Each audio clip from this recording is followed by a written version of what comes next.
Uh-huh. Where are we go? Okay. Do a quick screen share. Well, tell you what, I'm not going to do that. I've added the Pluto return chart, the first one, for the first Pluto return, to the slideshow. So we'll be talking about it as we get to the locomotives. How are we doing here? We got 18 warm bodies. Well, I'm assuming everybody's warm. Nobody's at this time of year. It could be cold someplace. Okay. Am I cutting in? How's it going? Apparently, there's my audio working okay. Anybody having other issues? Yeah, Kathy and Zan and a couple of other people have their mics on. If they could mute themselves, because we're going to get background sound. Okay. So here's what we want to do to start with. Okay. Chart patterns and aspect patterns kind of go together. In that there can be some similarities, but we're going to talk about the distinction a little bit today. And so Spencer and I, as we were talking about this, we thought, maybe in November we should talk about aspect patterns, because we haven't talked about them for some time. Those are things like grand trines, grand crosses, T-squares, mystic rectangle, Star of David. There's all kinds of names, stellas. And so on. And there's the various Huber learning triangles and so on. By a show of hands or voice or vote or whatever, would you prefer that we go into chart aspects in November, since that's a natural follow-up or natural progression from chart patterns, and we put off my prenatal for a couple of months or whatever? We have I see some head shaking. Yes. Lily, could you mute yourself? That we're going to do aspect patterns in November. Yes, no, maybe so. Well, tell me the option was prenatal. Just so the other option was prenatal. Which I will do, but I'll do it sometime earlier next year.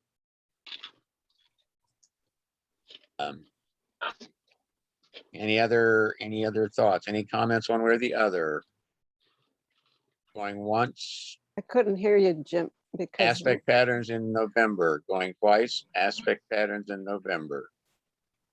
Okay, looks like we're going to be talking about aspect patterns in November. Prenatal will get switched to another time. Let me fix that. Lily Schoen, could you mute yourself? We're getting your background sound. I couldn't hear Jim's question, but I'm sure it's fine. All right. So there we go. We have made the change.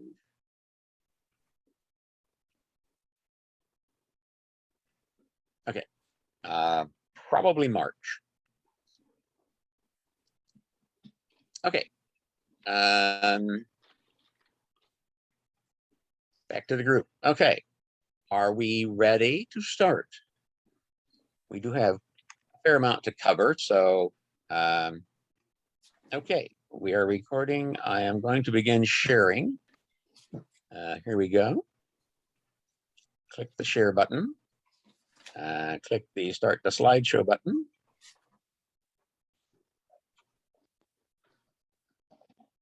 Come on. There we go. I'd go over here out of the way a little bit. Okay, everybody see this okay? Chart patterns. And there we are. Okay. For our agenda for today, welcome on announcements, upcoming major astrological events. Then we get into the main program, which is basically we're going to talk about the definition of chart patterns, explain a little bit about the difference between chart and aspect patterns. Then we'll go through the basic chart patterns and then some others that have been added since the beginning of this, and wrap up with some information on hemisphere and quadrant emphasis. Let's see, welcome everybody. Thank you for joining us. Thank you for keeping up with the time change or date change, really. Ooh, speaking of time change, no, I don't think. Yeah, we got the time change coming up next month. Okay, so a couple of announcements. Lynn, you're here if you wanted to say anything about your beginning astrology level 2 program that's coming up. Yeah, it begins next Monday, 7:30 p.m. Central Daylight Time. And of course, that'll change once we change the clocks in November. It's kind of like a college survey course. So each week for the 6 weeks of it, we go through a particular technique in astrology. The first one would be in depth with transits. The second one is progressions, then synastry, then composites, then solar arcs, and then solar returns.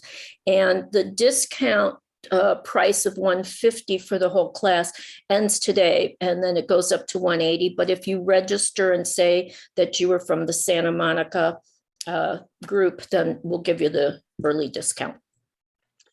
It's 2 hours per night. Lynn. Thank you. Okay, so the other thing coming up, anybody who is in the Los Angeles area and is looking for an in-person class, the Carol Ryder astrology classes have resumed. This Tuesday, 7:30, they're going to be talking about lunar nodes, the never-ending story. They meet at 1801 North Curtin Street in Hollywood. Their Meetup web address is on here as well. If you want to, let me move this out of the way. You can take a quick picture of it. Check it out, see if you're interested. I haven't been there myself for quite some time, but yeah, used to go regularly.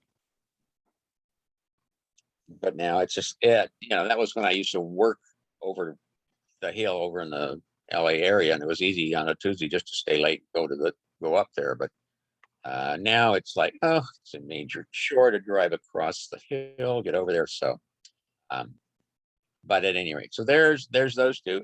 Does anybody have any other announcements? Going once, going twice.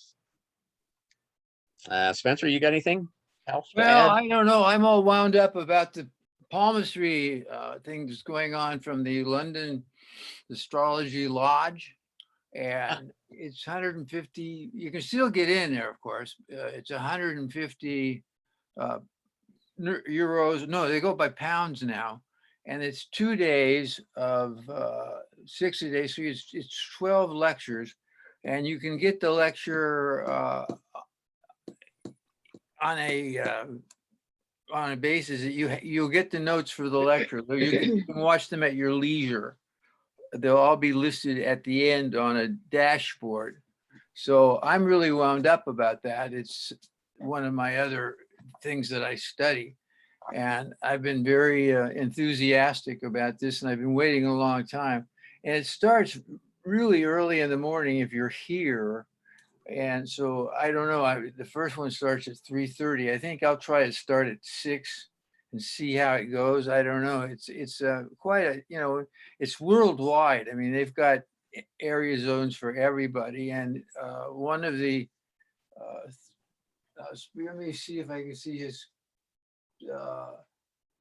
yeah, Frank Clifford has written a book called Palmistry for Today, which I really recommend if anyone is interested in palmistry at all. He is a very brilliant guy, I think. He also writes a lot of books on astrology.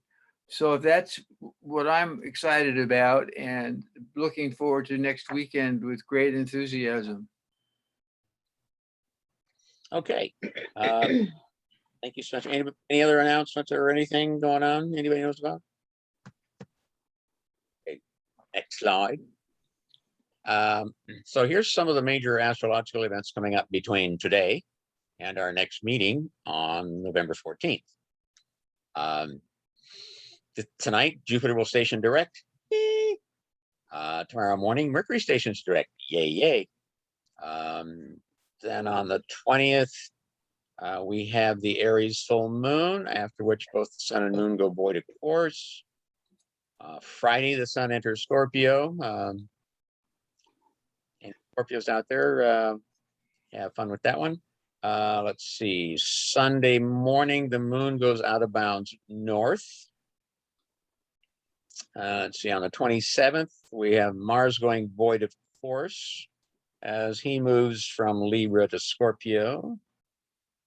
Then on the 28th, the moon returns in bounds. And on the 30th, Mars enters Scorpio. Whoops. Boy, things do touchy. Let's see, on November 2nd, which I didn't put on here, but Mercury will finally get out of the shadow sometime late on November 2nd. And then on the 3rd, they go void of course. And then shortly after that, Venus goes void of course, as both are changing signs. On the 4th, we have the Scorpio new moon. On the 5th, Venus enters Capricorn and in the morning, and then about 12 hours later, Mercury will enter Scorpio. On the 6th, 7 a.m., Venus reaches maximum out of bounds south. So if you haven't been paying attention, Venus has been out of bounds and will be out of bounds until December.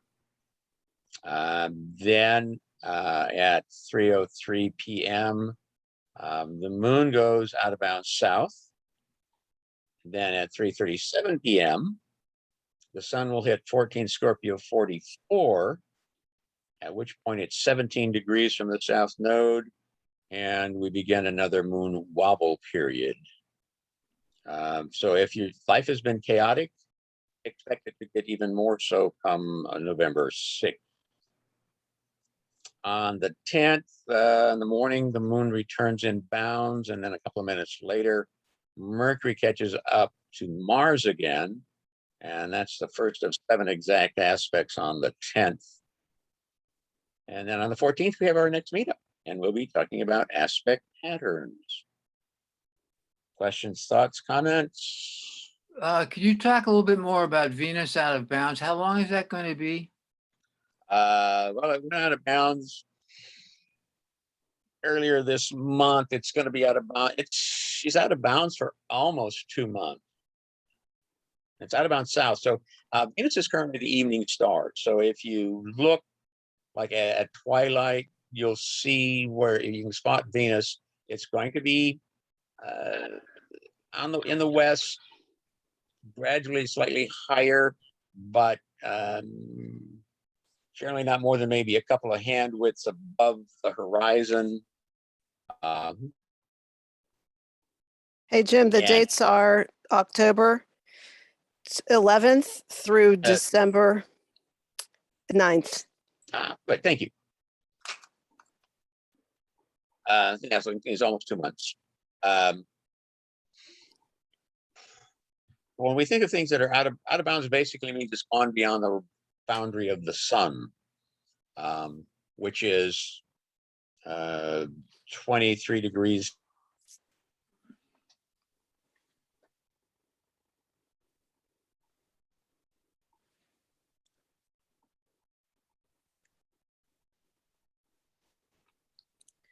Hello, Jim. Did you freeze? Did we lose Jim? Jim, Oh, no, we lost Jim. It's Mercury retrograde. It's the last day. last day. And what? Let's see. What is out of bounds? Oh, Mercury's out of bounds. No. I'm No. looking at December. No, Mercury's been in and out of bounds. Wait, he just popped back. Don't you hate it when the Hello. Oh, I'm house back. just disappeared? That was weird. Well, we were laughing about it's the last day of Mercury retrograde, so it makes sense for the host to disappear. Yeah, I guess it's appropriate. Okay, so I forgot to factor that into our time frame here. Okay, so meanwhile, back at we're not screen sharing now, are we? No. No, so We go back to bumped screen you. share. We're in having a good time mode here. Come on. There we go. Okay, we go back to here. Share. All right, let's catch up to wherever I thought we were. Oh, here we go. First we start. Okay, come on. Come on. Hey, you turned this fucking piece of shit on. Hello, it's me, Pappy. This is my video will. If you were watching, this means the diabetes finally got me. To my wife, I'll leave her. Whoa, it's Mercury in Yeah, retrograde. okay. Thank you, Steve. Okay, here we go. I'm trying to get the slideshow started again. There we go. Okay, we're talking about astrological events. Talking a little bit about Venus out of bounds south. So basically, if you can spot Venus and you watch it over a period of the next few weeks, you'll gradually see that it seems to be setting slightly farther towards the south, the west southwest, and then until around, until basically November 6th, and then it will start moving slightly more towards the west. But then shortly after returning in bounds, Venus will be stationing retrograde. So we're going to finish this year out with Venus and Uranus retrograde.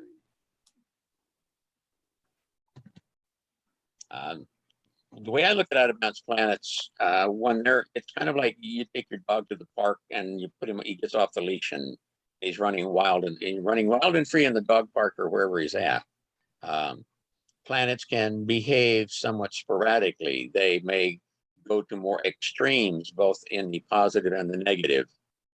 But from a south standpoint, if you think in terms of south node, north node,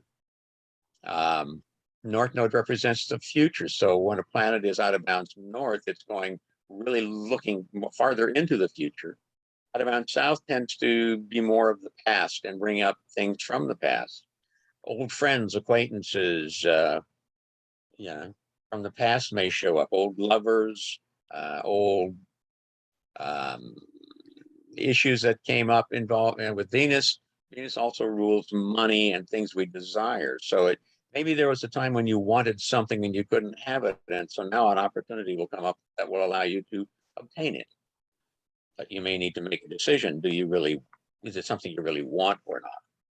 So that's kind of how I look at out of bounds planets on a simplistic note. Okay. We're going to click along here in case we get disconnected again. Yeah, something else happened.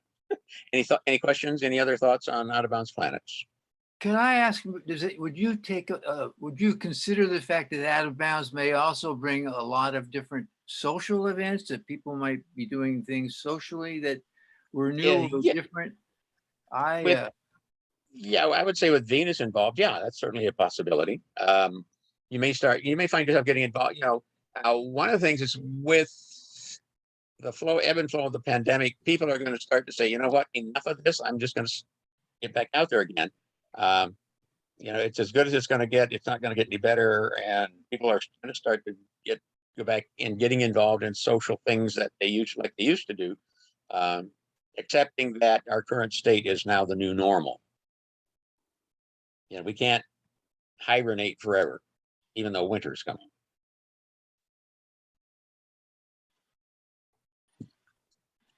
Oh, that was Game of Thrones. Okay. Could I make one more comment? Please, yes. This is more, I'm sorry to put this in at the wrong space, but I just finished a children's book. I've gone through several drafts of it and have shown it to a lot of people, but I don't know how to get a hold of an agent.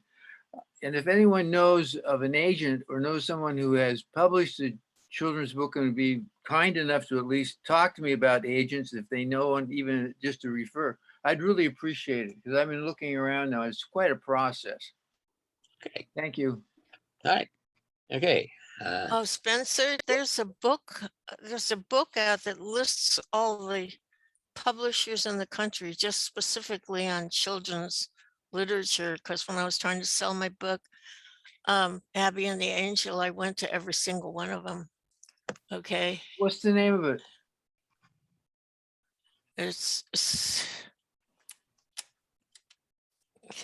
Look online. That's the best thing I could say. It's a book on agents, publishers. That's what it is. And I think it has agents also. But if you want to submit yourself, it tells you which publisher will accept new things. Well, that's very helpful Okay. because I'm ready to submit if someone would look at it. So that's very well. Thank you very much, Cornelia. Okay. Okay, chart pattern. So, You can always What do- go to Amazon too. They just published my book in Kindle form. Hmm. What's better is audibles Yes, that's good too. because everyone is actually looking at audibles. No one wants to read anymore. They just want to sit in traffic and listen to a book. Oh, Kindle's nice for kids because you can see everything and True. children's books have pictures. So Very true. I'm just saying that audibles is the up and coming thing if you really want to get seen because there's no competition. Mhm. yeah. Yeah, the only thing missing in audibles are pictures, True. but yeah. Mhm. Okay, so let's get going here. Chart patterns. Okay, so what do Jim, we just mean when we're quick talking about question. chart patterns? Jim, this is Rita. Yes, This is Rita. a little weird question, but I was looking at putting things in the calendar here. Mhm. For some reason, I have a note. It says on the 31st of October, I have your name and serial killers. Were you going to do something on that? Oh, no, I thought about it, but I'm not going to. Okay, just cross that off. Okay. Yeah, you can cross that off. It's like, I'll do something spooky or something, someday we'll do serial killers at some point. Oh, Um, God. I find them to be fascinating, a fascinating subject. Next year. We'll do it. Yeah, next year. maybe next year. Yeah. Okay. Couldn't you do charts of famous psychics? Yeah, we could look at, personally, I'm not big at looking at people's, at doing a session where we just look at charts of people, unless it's for a specific topic, such as, as part of chart patterns or aspects or something, Mhm. where you need charts to really get a sense of it. Other than that, I don't normally psychics. Well, yeah, we could, that's one possibility though. If we could get sufficient data on some good psychics. And there you're gonna, it's easy enough to get birth dates, but times can be a challenge, and without the time, it can really throw things off. Okay, chart patterns. Chart patterns refers to any pattern made by the 10 planets only. So when we're talking chart patterns, you want to look at just the planets, and you don't want to be looking for aspect patterns, which can involve 2 or 3 or 4 planets, which involve some of the planets. You want to see the whole picture. You don't include the nodes, the angles, asteroids, centaurs, or any of your other favorite points. Just the 10 planets. And yes, we still, Pluto is still a planet for us. And, once you've had a major Pluto transit, you'll understand why Pluto is still a planet. So what this does is it takes us from looking at each piece of the puzzle to looking at the finished picture of the puzzle, so to speak. Now, Mark Edmund Jones is generally credited with creating this idea of chart patterns. In his books, The Guide to Horoscope Interpretation and Astrological Analysis, he identified 7 chart patterns, which he referred to as focal determinators. There's the bowl, the bucket, which is sometimes referred to as a basket, a bundle, a locomotive, a seesaw, a splash, and a splay. And at some point, sometimes distinguishing one from another can get a little fuzzy, and we'll see that as we look at some charts.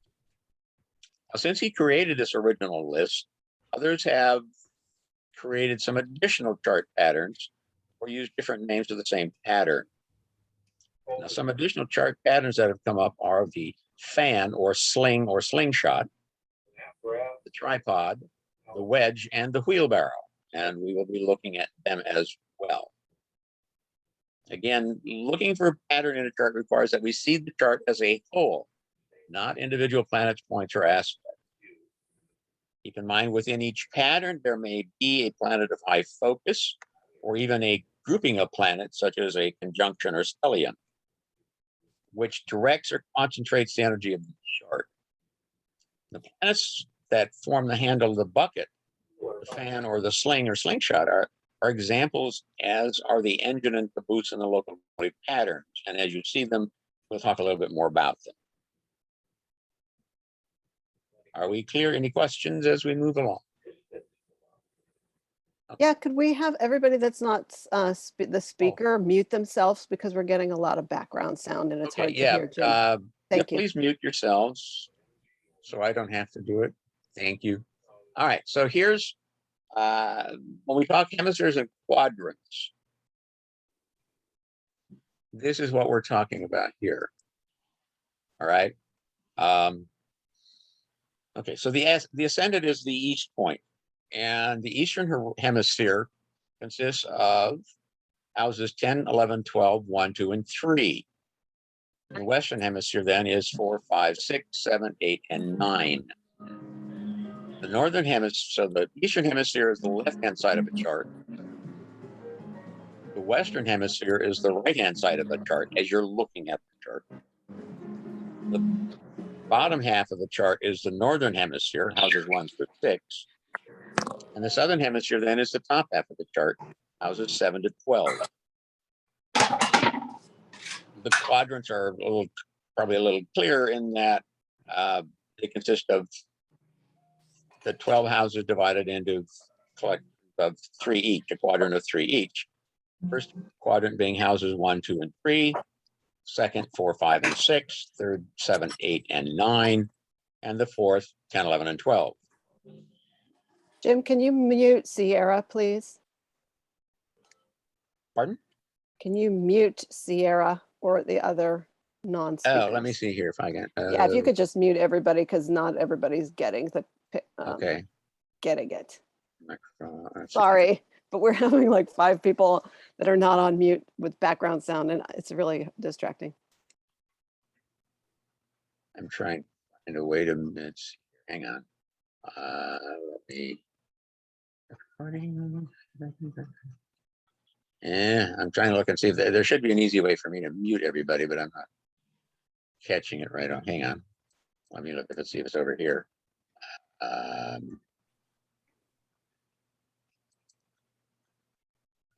There's an option when you set up the chat where everybody comes in muted and they have to unmute themselves and learn how. Yeah, It's worth it. yeah. Let's see who is it. Not everybody's always tech savvy enough to get that, or they might leave the room and forget. Sierra's now muted. Thank you, Sierra. Spencer, you're not muted. And everybody else is good. Thanks, everybody. Yes, Sorry, thank you. Okay, here we go. Yes. All right, back to the slow flight. Okay, so what we see is that the first and fourth quadrants are the eastern hemisphere. First and second are the northern hemisphere. The second and third is the western hemisphere, and third and fourth is the southern hemisphere. Okay. Next up now. Whoops. Don't hang on. Let me slide this up. All right. The first up is the bowl. In the bowl, all 10 planets are contained within an opposition. That is the two. You can see the little sample. So the 2 planets that constitute the rim of the bowl, this one and this one, these 2 are approximately in opposition to each other. Now you can use kind of a white orb there if you like. They don't have to be exactly 180 degrees or, so it can go a little more or a little less. You don't want to go too much, because then you might start getting into some other chart pattern.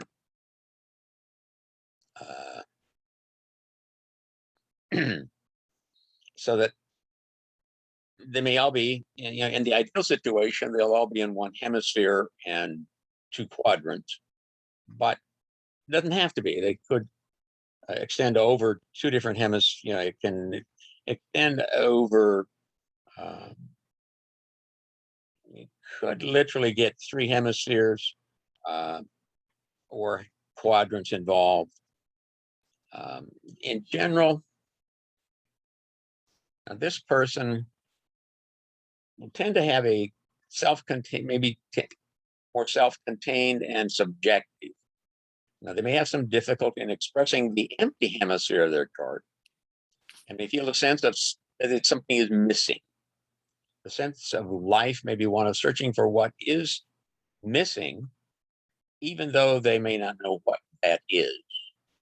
So it's kind of like you're looking for something, but you can't remember what you're looking for. You know you need something, but you're not sure what it is.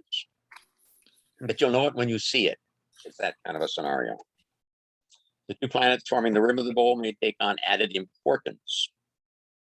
And ideally, they should be separated from other planets by no more than 60 degrees, though it may be more depending upon the planet and distribution of the other planet.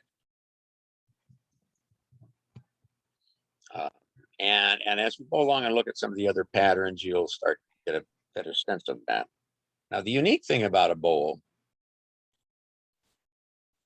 is that they have an added peculiarity or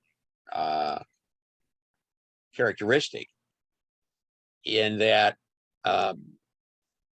they generally will involve 1 or 2 angles. And the angle that's focused on takes on added importance. And so, for example, if the focus is at the IC, the bottom of the chart, such as any northern hemisphere bowl, here we have a potentially rich and prevailing inner light, but it may not be that visible to others on the outside. With the midheaven or the 10th house, the focus suggests more of a destiny with based on achievements and more likely from a public standpoint. So the North Pole is more self-oriented, self-contained, where and with a limited environment, let's say, where the Southern Pole tends to be a bit more outgoing, though not necessarily open. It's not like the somebody with a Northern Hemisphere bowl is not necessarily an introvert, where the Southern bowl is an extrovert. So they may contain or have similar characteristics. Hey, Jim, I forgot to ask, who are you citing as your references? Most of this is coming from Mark Edmund Jones. Okay, thanks. I do have a list of some references at the end. And I meant to add some other books to that, and I think I will before I send out the PDF of this. I And have I one will by Bob Jansky. Do you know him? yes. Yes, he did some work on this as well. Marion March also did some work with the aspect or the chart patterns as well. And so, yeah, so the whole slideshow is going to be made available as a PDF to anybody that wants it. I will upload it to our Facebook page where you can get it easy. And otherwise, if you would like to have a copy of it, you can just send me an email and I will send it to you. The recording is the whole program is being recorded, and that recording will be posted with a link so you can watch it again if you like as well. And as we go along, if you want to take pictures or screenshots of any of these slides, feel free to do so. The ascendant suggests that the character is strong and more uncompromising. The person probably doesn't pay too much attention to what others may think and moves ahead according to their own nature. The descendant, 7th house cause, indicates that other people are almost always of utmost or greater significance and play a central role in the person's decision-making process. They're more concerned about what others think, where the ascendant-focused individual probably is more self-confident or just self-assured or just doesn't care as much about what other people think. You could be, so there you could be somebody who's leaning towards the narcissistic side. For example, somebody who's an extreme narcissist may have a very high concentration of planets around the ascendant. But that doesn't mean that somebody that does is a narcissist. Hello, buenos días.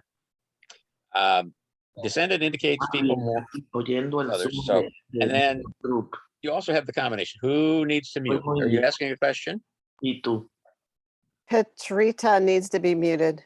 We're catching their contact. No, yo es que no oí el teléfono, pero estoy despierta ya. ¿sí? Como a las 11 minutos. Mute. Después a las Hello. 10. Dormí mucho, ¿ok? Pero estoy bien. Te veo ahorita para que trabajemos. Ok, bye. Hang on. It's Petrita Hernandez. Okay. Please make sure you're muted unless you have a question to ask. Ok. Thank you. Otherwise, we hear everything going on. Sorry. Yeah. Okay. Okay. So this is where my chart comes in because I am the classic Southern Bowl. All 10 planets are contained in the Southern Hemisphere, 7th through the 12th house. 6 planets in the 3rd quadrant, 4 in the 4th quadrant. So the quadrant emphasis is kind of split, but it's very much a Southern Hemisphere chart. So this is what a classic bowl looks like. One way I often describe the bowl is if you look at the bowl as it goes, as the chart turns, and now the chart is going to turn clockwise. So what's happening as the day progresses, the charts with Uranus leading them.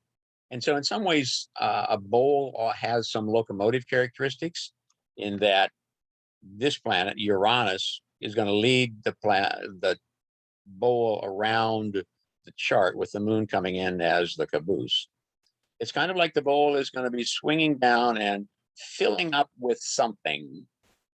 And then as it comes up around, it's going to start to empty out. And so by the time it gets, as a northern hemisphere, the bowl is full of something. And by the time it gets around to the southern hemisphere, the bowl tends to be empty. It's emptying out. It's giving out. It's giving back as opposed to collecting.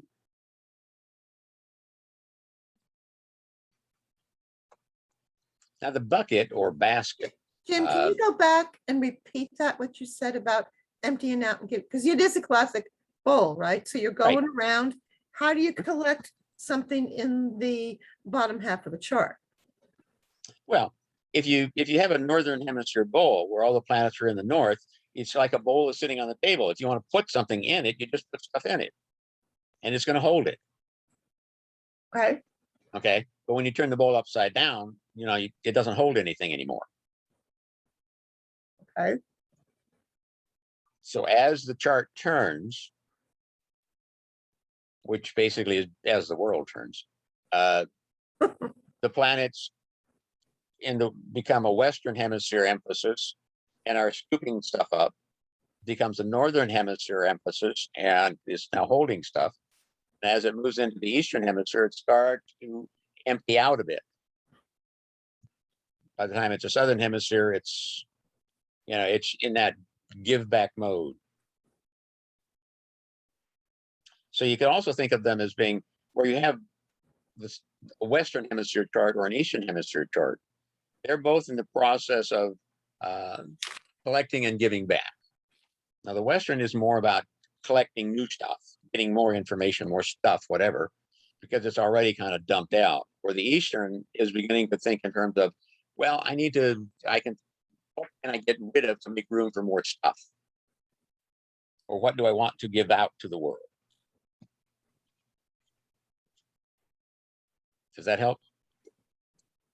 A little bit. Okay. Okay. Moving on to the bucket or basket. Okay.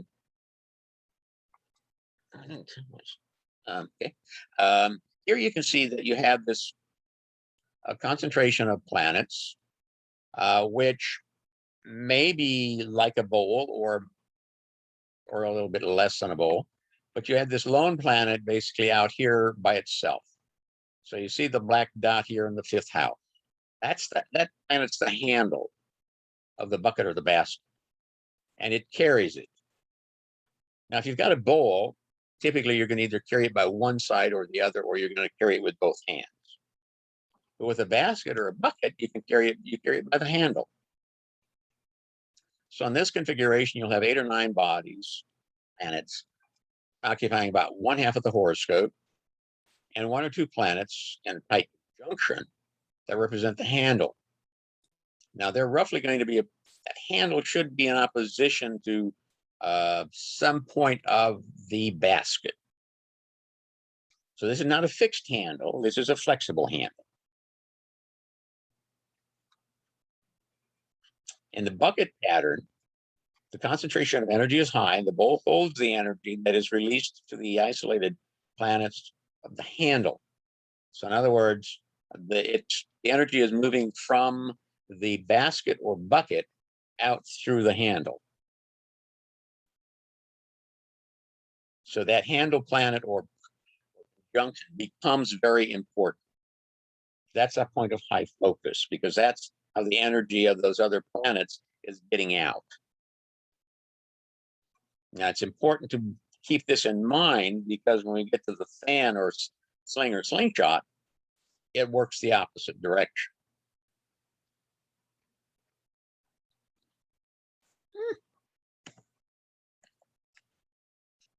Now, the handle is sometimes referred to as the apex. It channels the dynamism of the chart and usually represents a gift or a talent that will be expressed through this focal point.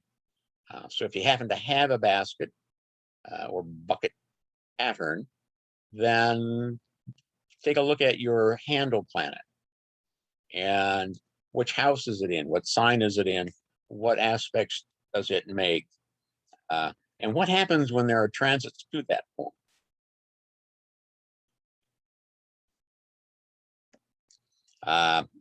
Okay, here we go. Cornelia is volunteered her chart. She's a good example of a bucket or basket.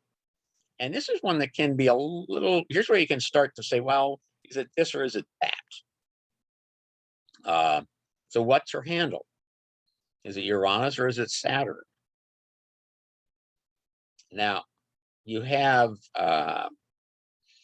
Saturn making a good opposition to the Sun, Pluto, and then Venus a little bit out. Uranus is making an inconjunct to Mars, which is, so you can make an argument for Uranus because it's also the most elevated planet. But you can also make an argument for Saturn because of the fact that from Uranus to Mars, you've got an inconjunction. Uranus is less than a square from Venus. Saturn is a square from Uranus and a trine from Mars. So Saturn is the more isolated planet. So you can really make the argument either way in terms of which is the handle. Is it Uranus or is it Saturn? And in a case like this, it can be a bit of a challenge trying to figure out which it is. And it's almost like, well, let's pretend that we have 2 baskets and it's both planets. It can go either way. Cornelia, which one is it? Well, that's the interesting thing. I feel Uranus has always played a big part in my chart because I've always been a rebel. I don't think the way other people think. As a child, I felt different from everybody else. I was aware of a lot more things. I was into psychology and humanism and things like that because my father was a revolutionary type of person. And I learned a lot from him. And when I had my Uranus return is when I finally broke out of that, because I went through, before that, it was like I went through Pluto going over that Saturn, which had a tremendous impact on me because it has to do with it had to do with my mother, and my mother's dying when I was really young, and that feeling of abandonment. So that's been part of my life. And the other part has been trying to break free from that, allowing my rebel to come out and say, no, I don't want to do that. With a South Node and Libra, that's been one of the things I've tried to break away from, is always being somebody's doormat or trying to please people. So I think Uranus is really important in my life, thinking outside the box, if you will. In a way, it also sounds like the Saturn's really significant, or inhaling your own Saturn or authority. Yes. I could interpret it exactly what you said as having such significance with the Saturn. Mm-hmm. And Saturn is retrograde, so it's going to behave somewhat differently than we might expect. So yeah, Right. it's, this is a I good knew I example. was different from all the kids I went to school with. Mhm. Let's put Yeah. it that way.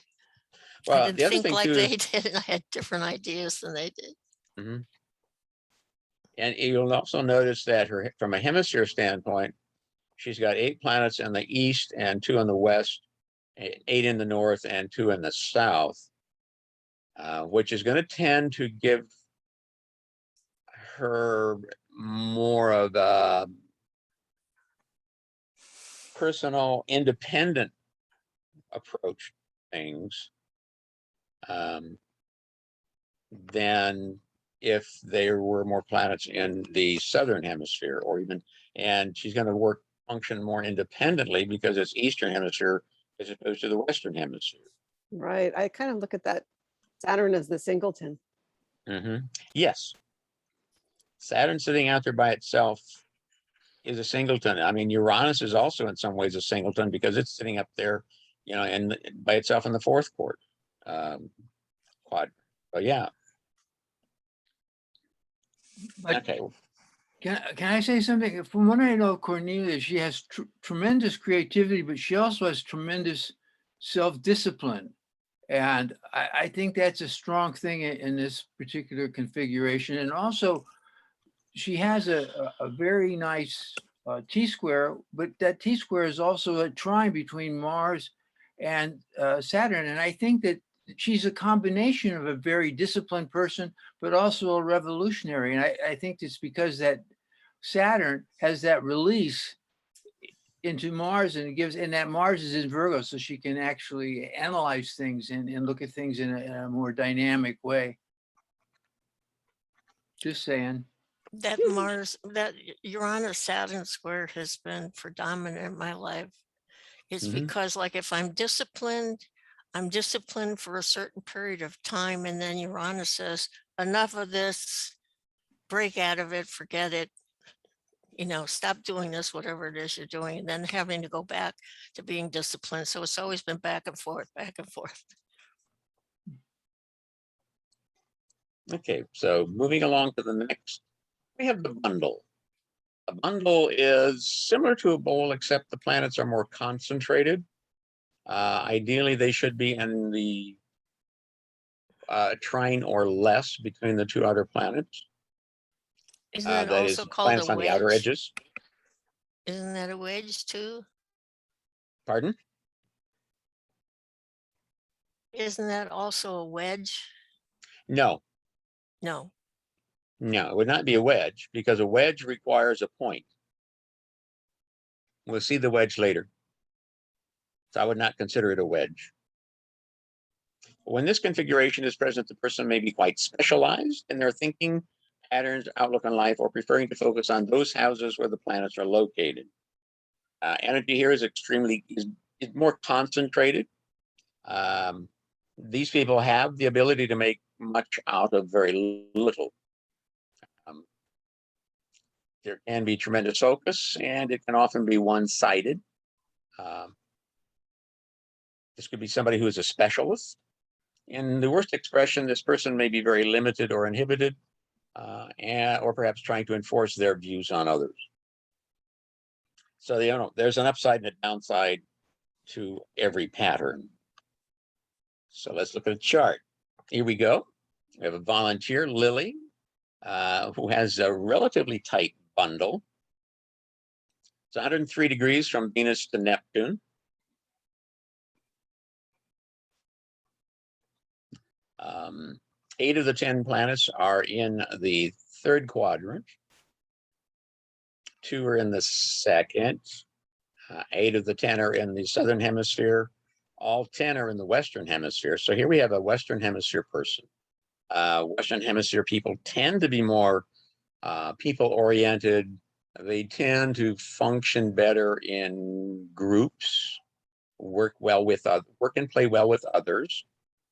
Eastern hemisphere people, not so much. Third quadrant is it becomes more people-oriented. Lily? Yeah, so I definitely think it is people-oriented. I'm an attorney, and I specialize in entertainment law, and I'm currently at UCLA Law, specializing in entertainment law, getting my LLM. And what I've realized is that I don't want to work in a law firm because it's too, you're alone for most of that time working alone. And so I think my work will possibly be at a studio where I'm interacting with various departments and lots of people all the time. Because I think that working solo would not, is just not appealing to me, and it doesn't sound as though that's something that I'd be interested in. Right. And judging, just looking at the chart, that is a classic or very typical description of somebody who has a Western third quadrant emphasis, as opposed to somebody with a Eastern hemisphere emphasis. They like people. The pandemic and the lockdown probably has not been easy for you. No, I actually started working in production on sets, simply because that was something that was, once the hiatus was over, was going on, and I was on Zoom working otherwise. And after a certain amount of months, I realized I could not continue without a job or some sort of thing that I was doing in my life where I was around people on a daily basis. Okay. Yeah, so you are very much that classic example of what a bundle is like and what it entails, and also then the Western Hemisphere third quadrant emphasis.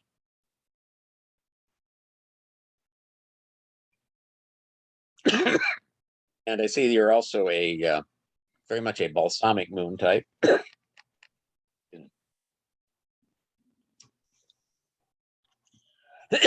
Having been born right before a new moon. Okay. Any questions, comments? Yeah, Okay. I wondered if you'd seen this book called When Chimpanzees Dream. Astrology. It's all about the quadrants. It's very fascinating to me because the third quadrant is mirror me, whereas mine is in the first quadrant. It's the lone wolf. As I think that's an accurate description. When you, Lily, would you say mirror me? People looking back at you, you taking from them, so you need that kind of interaction. Yeah, I've become more aware of that as I've studied astrology. Right. So I think I would agree, Cornelia. Okay. Yeah, it is interesting how your two charts tend to mirror each other in that sense, from the first and third quadrant emphasis. Mm-hmm. Yeah, I definitely look at quadrants too. And I have something similar to Cornelia's, where I have a lot of emphasis on the Eastern and Northern first quadrant as well. And, the pandemic was stay at home, and it was like, yay! And another thought that just came to me, if you have a bundle chart, what you might want to do is if you haven't, is look at people that are like in your family or close to you, or that you've been in close relationships with, to see how your bundle fits into their chart. Because sometimes you may find that your bundle is filling up an empty space in their chart. and vice versa. Agreed. Yeah, when I do synastry charts, I'll see this in couples. It's also true in families. Oh, I'd Here's like to another- ask Lily a question about Yeah. her chart. Did you find that, I find that having everything in the first quadrant, I matured very early. But I find that people, all a quadrant in the third quadrant, they mature more as they get older and get more experience. No, so I definitely felt, I think that has to do maybe with my balsamic moon. To be, I felt as though I became closer to people as I became older simply because they matured or were more mature at that time. Right. But an observation that my sister made when I was younger is that I was quiet and looked out a lot of windows. So I was social and I had friends, but I was more contemplative, and I was certainly, I think my Saturn is at a very good position. And so I responded well to authority and, always was following the rules, et cetera. So I think I was actually more mature than most people around me and some adults as a child. That's interesting. Okay, thank you. Here's another example of a bundle, Katy Perry. Even tighter, it's 72 degrees from her Pluto to her Mars. Here, everything is Northern Hemisphere and everything is first quadrant.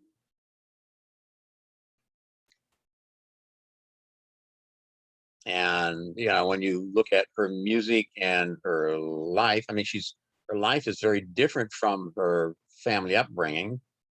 I believe her father was a minister and she was raised in a rather more traditional or strict Christian household. And she's kind of broken out from that. And one of her first hits was "I Kissed a Girl and I Liked It." Okay.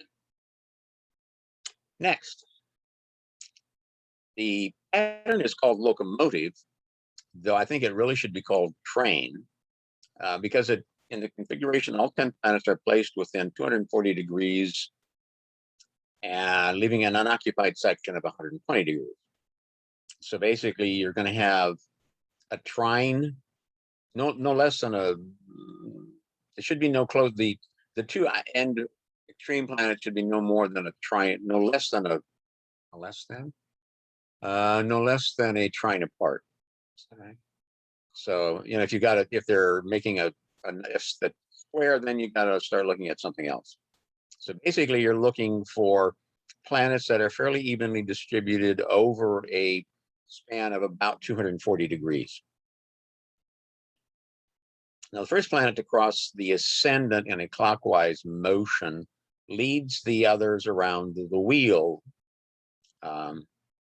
This planet is called the engine, which is actually a locomotive. It's another name for it. And the last planet to cross is going to be the caboose, or the tail. And those two planets, the first and the last, then take on added importance just because of the fact that one leads and the other follows. It brings up the rear, so to speak. The leading planet of the locomotive functions. And when we look at a chart, we'll go into a little more detail about how you determine who's who here. Leading planet of the locomotive functions as the engine and plays the role of the leader and drives the personality. Its assessment is carried out according to the sign and house where it's located, as well as its dignities and aspects. And the other emphasized planet is the last planet of the locomotive, the caboose or trailing planet.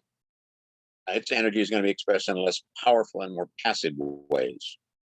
So these people may have a tendency to apply or drive to problems and can possess great pools of energy. They can have a great power of persistence. However, they may also have a strong sense of there being a lack or a need for a problem to be solved or a task to be achieved. Now, the persistence, I think, in part comes from the fact that you've got this long string of planets. Now, keep in mind that these planets are going to they're going to go around the circle, every day. And so it spreads this energy out over, 16 of the 24 hours in a day, basically. So here's an example. The USA Pluto return. Now, you determine the wheel, the whole wheel is going to turn clock every day. It's going to go around once a day. And so as it turns, the first planet that's coming up over the horizon or the ascendant is going to be the moon. And the last planet is going to be Uranus. And then you're going to have that gap from Uranus back to the moon. Now, in this case, it's more than 120 degrees. But it's, they're separated too far from the others for it to be a bowl. And so here we see the moon is going to be leading everything, and it's going to go around and around with everybody else trailing along behind. And then Uranus brings up the rear.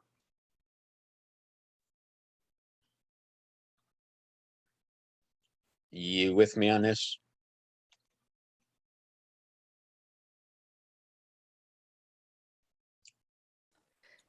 Yes, we're with you. I think it's fascinating that the moon is the people in traditional astrology, right? So that's what's Yes. going to fuel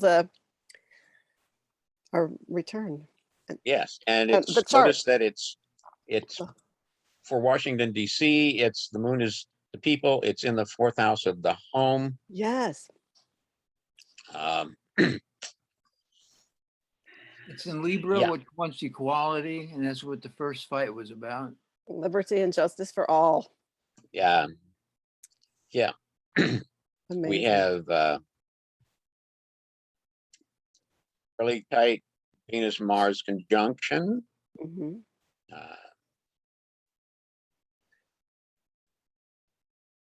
We have Venus- Uranus kind of as the caboose, the unpredictable nature of that. So it's kind of like the people may start something, but it's unclear how it's going to turn out because we have Uranus, so it may not turn out the way they want it.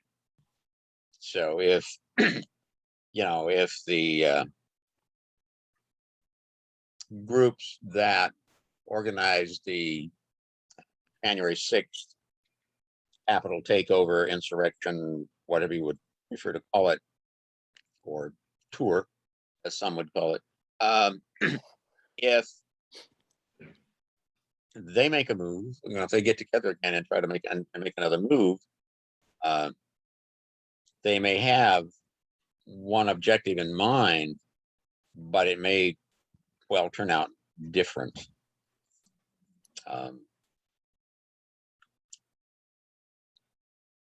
The So Uranus it's squares Mercury. mm-hmm. And that's another thing. I think that we have so many concepts of communications, especially now with the internet. But I think of using it as the following planet, Uranus, I think it does also, we started for a revolution, but then what happened is that we got our own country, and then within our own country, we went through a series of these things as we moved along. The Industrial Revolution and all those other revolutions that happened.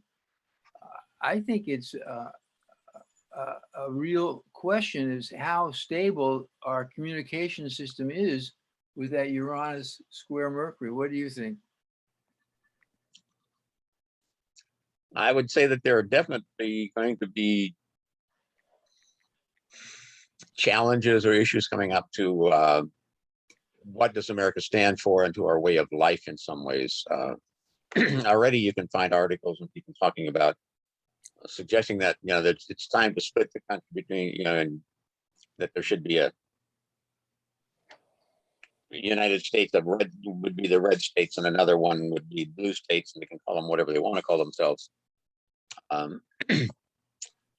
The interesting thing, I think, is that what we have is a minority that is much more vocal now than it used to be. I think the actual number of people that would go for dividing the country, creating a high level of chaos, is actually a lot smaller than people might think.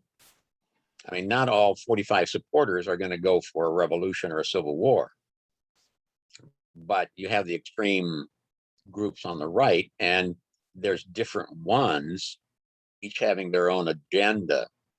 And I think there's not as much commonality there as some of them might like, and not as much, perhaps as much power as they might think they have. But it could, at its worst, be a long, hot, bloody summer.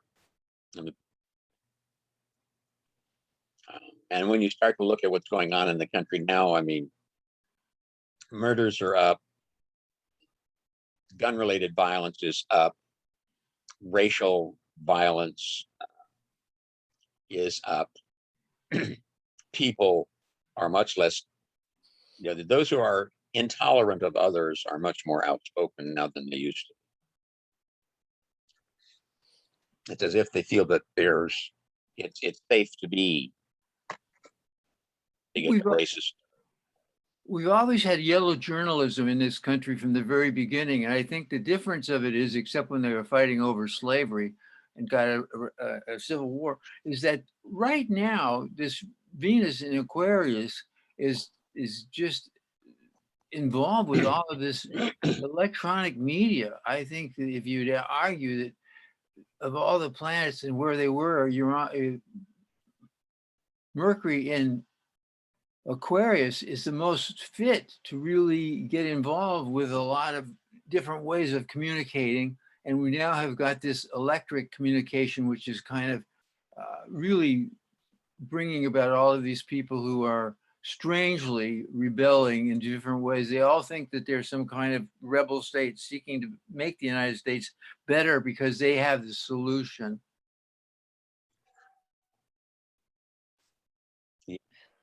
Yes, it's going to be interesting.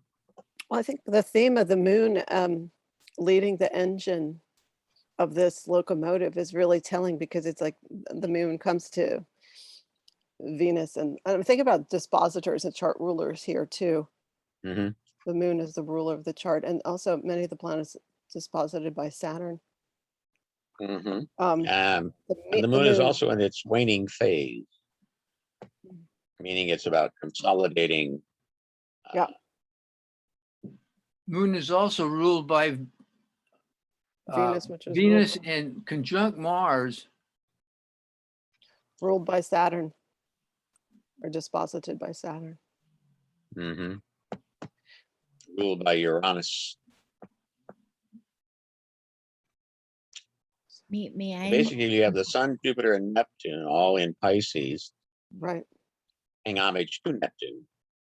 And the others then end up in a kind of a fight for power, in the sense that you have Uranus and Taurus, it's going back to Venus, which goes to Saturn, which goes to Uranus, which goes to Venus, which goes to Saturn, which goes to Uranus. We're also at a time where have never had so many minorities coming into office and voting. And so that's really changing the dynamic of what our officials are going to look like locally, regionally, and nationally. Yeah. Progressive. America is becoming more of a true melting pot. Yes.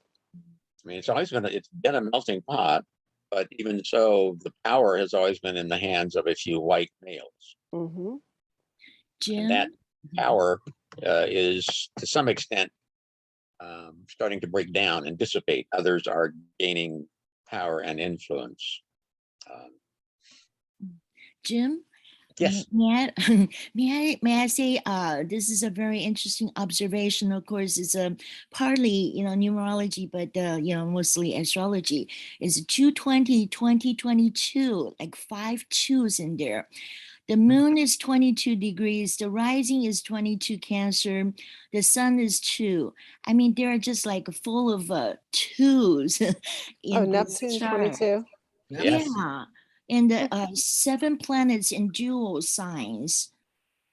So I think it's just a lot of people standing on 2 sides or Yeah. trying to keep balance.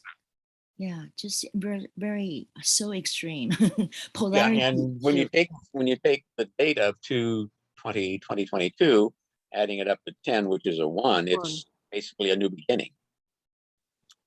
So yeah, the numerology of the date is also significant. And it's a Sunday. How lovely. So who knows what might come about. Yeah, that was perceptive about the twos. I mean, there are 2 factions or 2 visions of how this country was founded. One was a place for colonialists, capitalists, industrialists, and then the other was people in exile seeking self-sovereignty. So they're diametrically opposed, these 2 visions at the same time. Well, there was a third, also slaves. Well, that was the first, the colonialist, slave owning. Well, but there's the landowner. slaves themselves too, the slave owners, the Right. slaves. Those are the Right. 2 that I'm talking about. Yeah. So there's Mhm. actually 3. Oh, I'm talking about the slave owners, the colonialists, capitalists are, one faction, and then the people that want their Oh. liberty, sovereignty, freedom. These 2 different visions of what the nation Yeah, was the founded on. slaves were the slaves were there, but the reality was they had no say in anything. Right. They, by compromise, they were given the count of what, 2/3. I think they counted as 2/3 of a body for purposes of counting populations and things of that nature. But yeah, they had no rights. They were.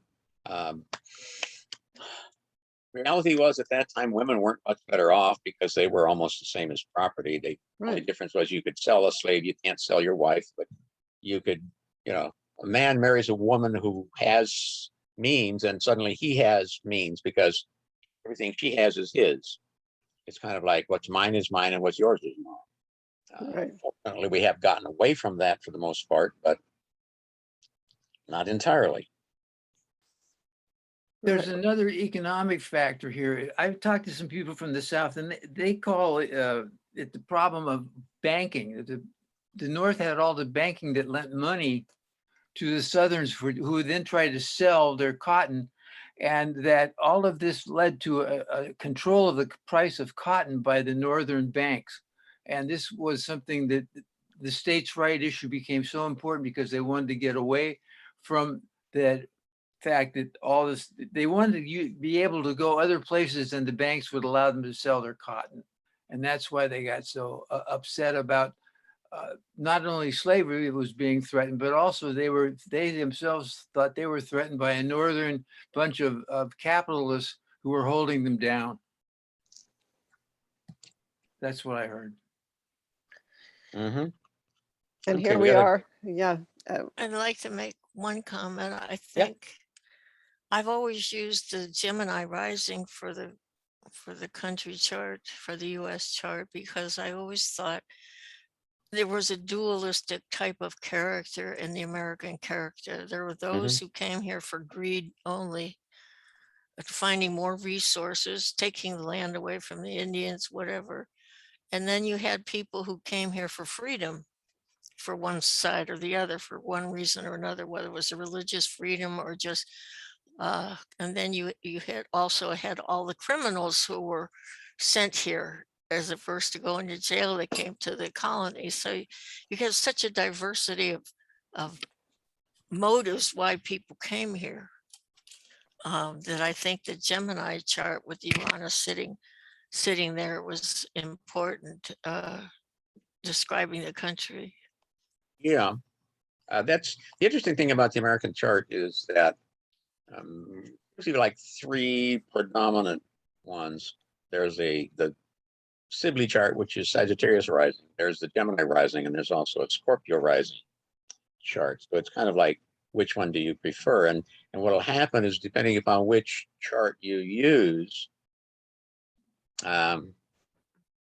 it may shift things. And so I think when we start talking more in depth about the Pluto return, we'll take a look at all three of those and how they play out, and what, if any, differences show up with the Pluto return charts. And the only Graham, difference is going to be what houses things. What date does the US chart, what date does the US chart work from? July 4th, 1776. Okay, just wanted to check. That's what I thought. Yeah, it's just a matter of Cornelia? what time of day. Oh, yeah, 5:10 p.m. for the Sibley chart. But you know what? I like your comment, Cornelia, but I can see with Sag on the ascendant and Gemini on the descendant, the 7th house partnerships, open enemies, Gemini fits there really well. Yeah, there are strong arguments for all Yeah, three charts. And, totally. yeah, and they're continuing. And then, of course, there's also the counter argument that, well, yes, we declared it was a Declaration of Independence, but we didn't become the United States until we adopted the Constitution.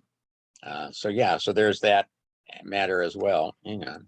But Right, we right. have a T-square in that group of Mars to the ascendant to the moon. And I think that you could say that there were a lot of emotional reasons as well as greed. I think a lot of people also came over here to have religious freedom and thought that they could start their own places where their own emotional needs would be met. Maybe the idea of have a duality there, but I think the fact that it was so driven with this T-square that it makes, and then with the conjunction both way to Pluto and to Venus, that this became quite a situation of a country really ruled by this T-square and the quest of trying to figure out what was really going on with the moon being the focus of this T-square, and yet it's the one that's ruling the ascendant. I think that there are some ways of looking at it, although I have to say that I think Cornelia has really a good argument. Yes. Jim, Mhm. could you put up the basic US chart so we could compare it to this one you have now? I could, but we're running short of time here, so I want to Okay. get through the Okay, rest so of what this first. time did you say? Somebody said 5:10 p.m.? For the Sibley chart, 5:10 p.m. Yeah. Philadelphia.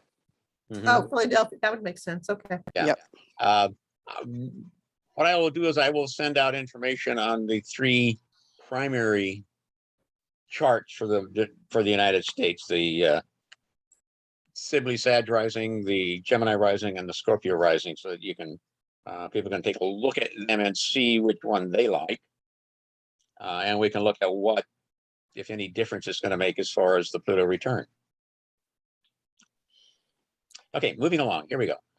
Here's another locomotive. This one is Vanessa Williams. Here she has Mars as the engine and the Sun as the caboose. Interesting combination. He's had quite a career. African-American Miss America, non-white Miss America. Then she was dethroned because of some scandalous pictures that apparently she had posed for prior to that. Since then has gone on to a successful career as an actress. And notice that one of the key things here I like about her chart is that she has a totally balanced hemispheric chart. 5 in the east, 5 in the west, 5 in the north, 5 in the south. And by quadrant distribution, it's also fairly well balanced, 3-2-3-2. But there is that large open space between Mars and the Sun, so it creates this locomotive aspect. Now, if you're going to have a locomotive, Mars is the guy you want at the engine. That Driving Mars the is truck. in Leo, isn't it? I can't. Yes. Okay. Though the Sun is the caboose, not sure, but at the same time, if you think of the Sun as being, this is me. And so what is the whole train saying, or the whole locomotive? It's saying, here I come. And as it leaves, it's, this is me. Okay. I'm trying to keep an eye on time as well, because we have several more patterns to look at. Okay, seesaw. Oh, good. How'd that whole thing go? Seesaw, Marjorie Daw. Johnny shall have, I don't remember the rest of it, but a seesaw is basically that. You have two groupings of planets on opposite sides of the chart.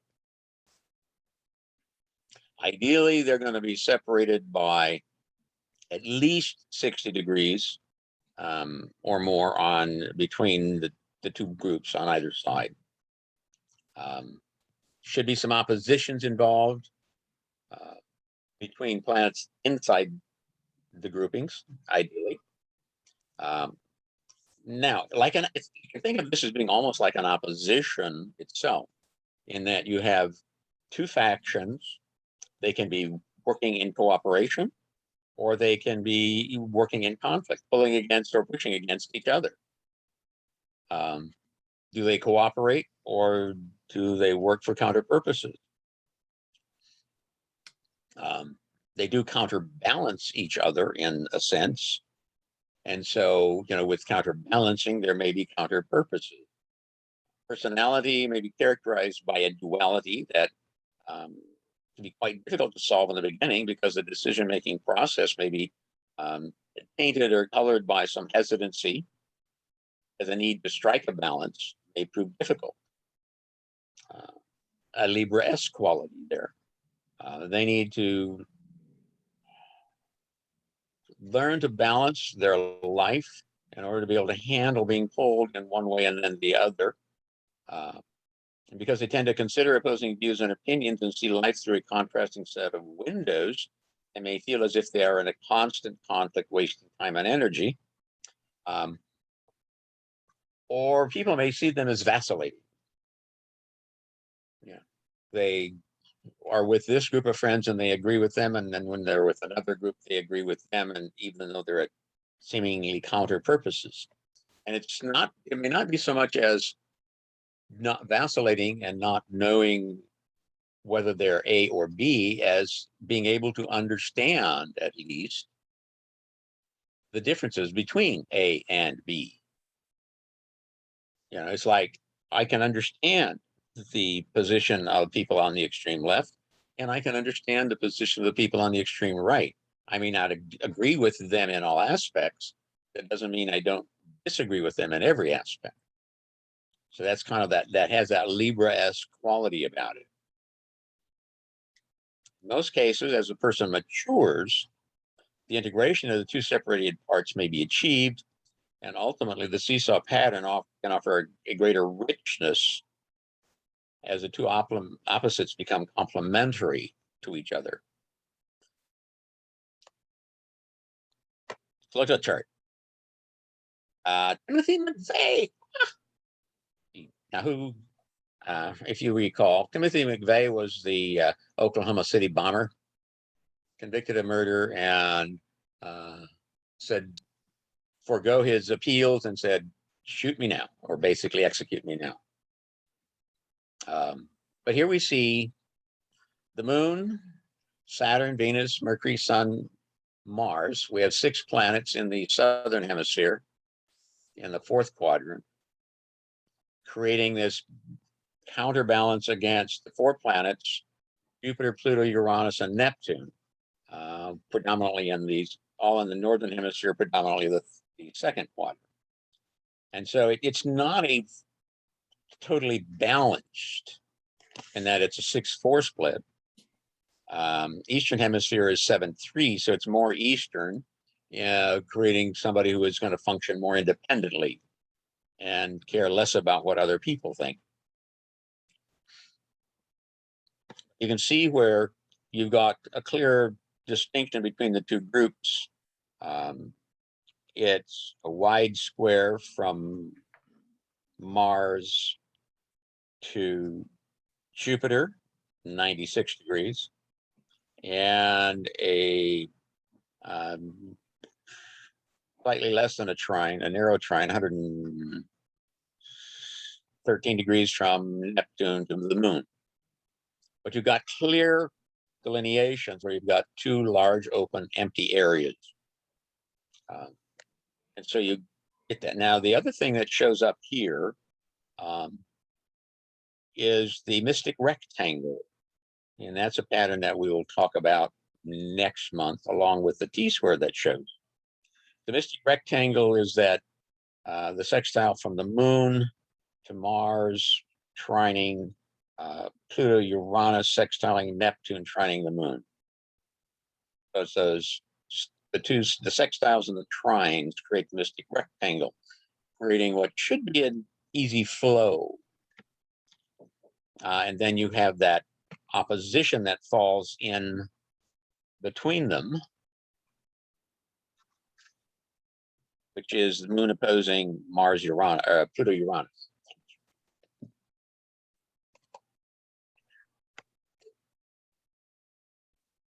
Any thoughts on this chart? Comments? I mean, I think, yeah, Timothy in some ways displayed this. Even he was a veteran, served honorably, if I remember right. I think he served honorably. But he fancied himself as a patriot. But within the group that he was part of, felt that it was necessary to make some sort of a statement. And to some extent, at one extreme, you might consider Timothy and his co-conspirators as being the first of the American or internal terrorists because of their act with the Oklahoma City bombing at the federal building. Hello? Hello. Hello? Anybody there? Any thoughts, comments, What's questions? the term for internal terrorists? What's that new language that just came up? I don't know. I would call them a blank hole, but yeah. No, you know what I mean. Homeland terrorism? Domestic Homeland- terrorists. Domestic. Yeah. Oh, yes, the Domestic. domestic There you terrorism. go. Well, yeah, I guess that's a good one. Though sometimes when I think domestic terrorists, it's almost like spousal abuse. Yeah, No, it's different but going between beyond that vi- domestic. Yeah. Yeah, not domestic. Well, Domestic violence is different. I think Um, that stellium in the 10th, along with Mars, is interesting because the Mercury is so close to the sun, That's yeah, the and it's all in Taurus, yeah, Aries and which Taurus. doesn't change its mind too often. yeah. But it's you've ruled, got that it's ruled action. by the Venus in Aries. So we go back to the Mars again. It's like they're in each other's signs. So Hmm. that to me says the warrior. Yeah, you have Mars opposing Neptune, Mhm. the moon opposing Uranus, Pluto, creating that, Intensity. marking off some of the extreme. Yes, and so you have someone with some extreme beliefs acting on them. Can I Answering ask- to a Mars in the 12th house. Yeah. Secretly. I have two questions. Is there a cutting planet in this chart? You mean Dispositor? A what? Cut, another term for the, I'm having a cutting planet. A planet is the intense planet. Because look at the moon here. If the moon would be the person who has, and it's in the 9th. He had a near, huh? 10th. moon is in the 10th. Yeah, the I'm stellium's sorry. in the Yeah, that's Yeah. even worse. Because then you have this moon in Pisces, which is very idealistic and yet also capable of becoming very destructive. The fish go up and down, and then it's completely involved with Pluto and Uranus. So that moon, with all of that energy in the moon, is going down to Pluto and Uranus. And so I think he gets involved in some fantasy about what the United States should be like. And he takes on it with the Mars opposing the Neptune. That's the dream gone bad, I think. Yeah. Is Mars the dispositor of the chart? No. Oh. Goes to Venus. You want to say it out loud, Jim? Venus Mars mutual reception. Neptune. Mercury. Mhm. Sun. Quite a few planets. What you have is a bit of a conflict between Venus, Mercury, and Mars for dispositorship, Yeah. because nobody is in their own sign. And so you have Mercury, Sun, Mars paying homage to Venus, but you have the mutual reception between Venus and Mars. But also then you have Pluto, Uranus, get Neptune in Scorpio paying homage to Pluto, and Pluto, Uranus, and Virgo paying homage to Mercury. So it's a bit of a mix of a hierarchy and kind of a triumvirate of power here, trying to figure out who's in charge. And I think there were two other conspirators with him, were there not?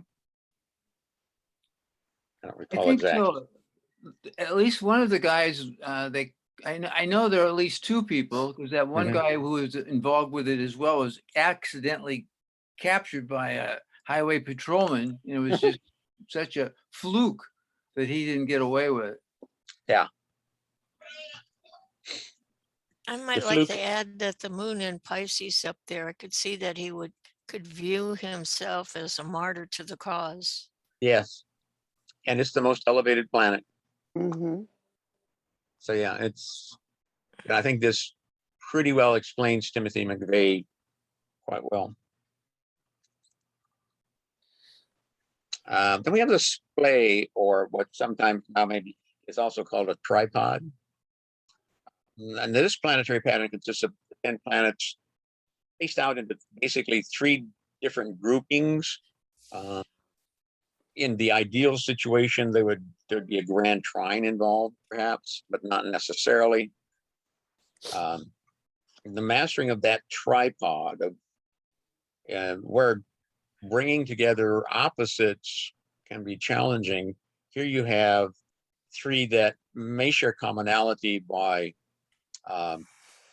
mode, but they share by mode, but not by no, they'd share commonality by elements, but not by mode of operation. Now, it's indicated that the native may have been exposed to unsteadiness much earlier in their life, and as a result, learned how to better balance and create some sense of stability.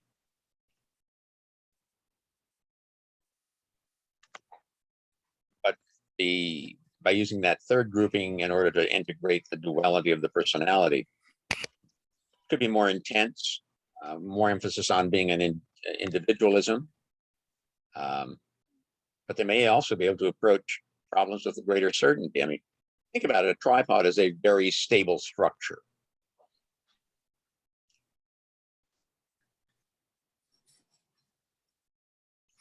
And that third grouping may help then create a degree of stability and energy concentration, which could also play out as a wild card, because it's going to depend on just how they're spread out. So here we have Jeffrey Dahmer. There you go, Rita. You got your serial killers. There we go. So the one nice thing about solar fire is that, you got a lot of charts in there, and you can actually identify charts based upon their chart pattern.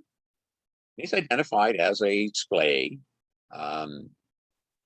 What you've got is this, you see the grouping there of Mercury, Sun, and Venus in the 8th house. We've got Uranus, Pluto over here in the 4th quadrant. We've got Jupiter, Saturn down here in the 1st quadrant, northern hemisphere, 3rd house. Kind of creating this semblance. Now there's some other planets involved. Here we see Moon, Mars over here, and here's Neptune over here. So they're kind of out of the picture, but not entirely. It's less than a sextile from Neptune to Pluto. It's a bit more than from Neptune to Jupiter. It's a little bit more than a sextile from Pluto to Neptune. So we can bring Neptune in with the Jupiter-Saturn grouping. And we can bring the moon and Mars into the grouping with Venus, Sun, Mercury, because they're less than it's just under a sextile basically from Mars to Mercury. So they're basically a sextile apart. So you've kind of got this 60-degree grouping over here. We got another one over here that's about 60, and another one over here. Now, this cluster, I think the concentrated cluster or stellium of Venus, Sun, Mercury in the 8th house will tend to be the power point or the stronger emphasis of it. Then when you bring in Mars and Moon to that, giving it a 5 planet all in the Western hemisphere cluster. 8th house, house of death, fascination with death. Dahmer was a serial killer, a cannibal, a pedophile. What else could we call him? Just an all-around, Sick. you know, bad guy. Though, I mean, to see a picture of him, you know, perhaps when he was younger or something, but when you look at a picture of him, if it's, assuming it's nicely posed and not him in his mug cut or something, you probably wouldn't think of him as being this terrible, evil person. But, you know, looks can be deceiving. He's got a hemisphere-wide. powerful yod. Yeah. He's got a powerful yod which plugs into that square. Yes. And becomes quite, you know, the Neptune is the focal point, and Neptune is ruled by the Pluto, which is ruled by the Mercury, which is dignified. So I think it's almost a built-in problem with him in that I don't think he was ever really able to control. If you read his biography at all, he liked to kill and dissect pets when he was young. Yeah, Yeah. that Pluto and That's one of the Virgo. giveaways. That's one of the giveaways. But what about the yod that he has? We're talking about that. Oh, that's what you're talking about. Okay, I missed that. Yeah, the Mercury, Mars, Neptune yod. Right. Yod. Yes. See, now here's where you start. You start by looking at the chart pattern, and we see this display of these tripods. And then we look and we start to see some of these aspect patterns that lend their strength to this. The other thing that shows up, I believe it's called the Stella, which is Pluto trine Jupiter, square Mars, sextile Mercury, square Pluto. So you got a slightly wide base, a narrower top. It's a fairly strong, it's actually a fairly strong structure. For those of you who may be old enough to remember circuses and the performing elephants and the elephant stands, Yeah. that's kind of how they were shaped. The base was slightly larger than the top. It's the shape of an axe. Yes, it's also the shape of an axe blade, Hmm. which can be very cutting. But yeah, it's a strong structure. So there's and the the yod or finger of God Cuts in the middle of it. Hmm. that's in the middle of it. This is also making a very powerful wedge point. So that's what I would look at as a wedge chart, would be one where you have a planet here, and then the rest of the planets are focused over here, ideally within less than a square, making it a fairly sharp point.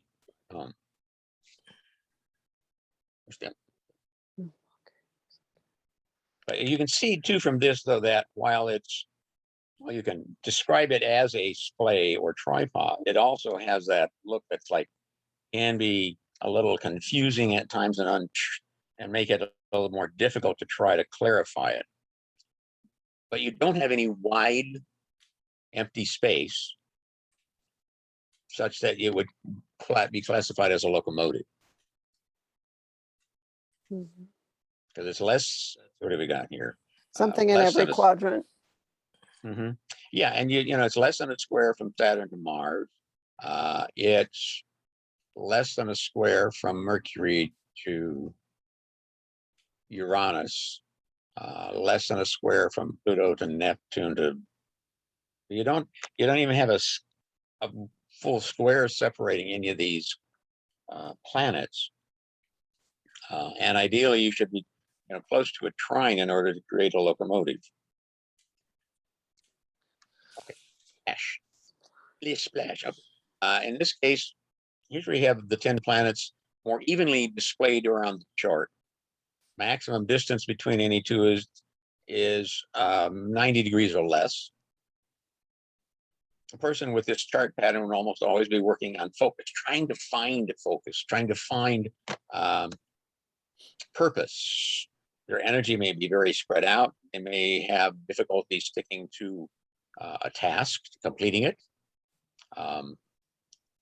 They may be somebody who, it could be somebody who is very good at multitasking, or they may literally think they're good at multitasking because they're always doing something, but just changing from one thing to another. The worst is a very scattered energy, and so they're really unable to focus on anything or really stick with anything or accomplish much. Now, on the positive side, they may be able to also have that ability to create order out of confusion or chaos, but may think of themselves as more of a jack of all trades and master of none. Maya Angelou.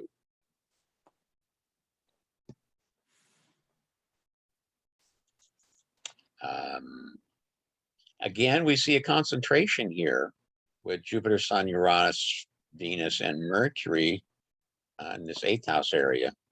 Then you've got Mars, and then you got Saturn, then you got the Moon, and you got Neptune, and you got Pluto. So while we do have this tight structure, this close grouping of 5 over here, everybody else is kind of pretty well separated from the group. And so that tends to make it more of a splash than something else.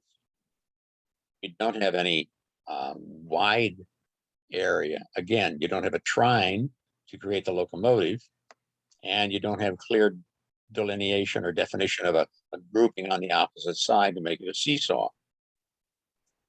But there is this concentration. We have 6 planets in the 3rd quadrant,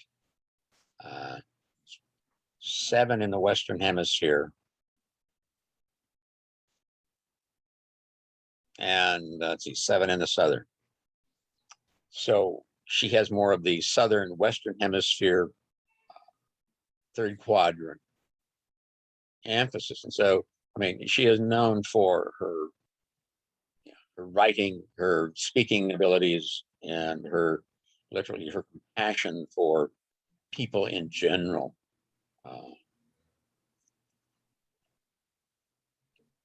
And let's see what else. She was born just before a full moon.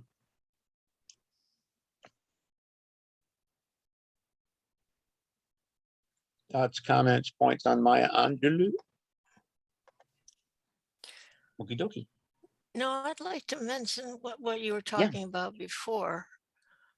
Like my son David has, he has a really totally splash. I mean, they're just spread out all over the chart. There's no, you know, accumulation like she has. Yeah.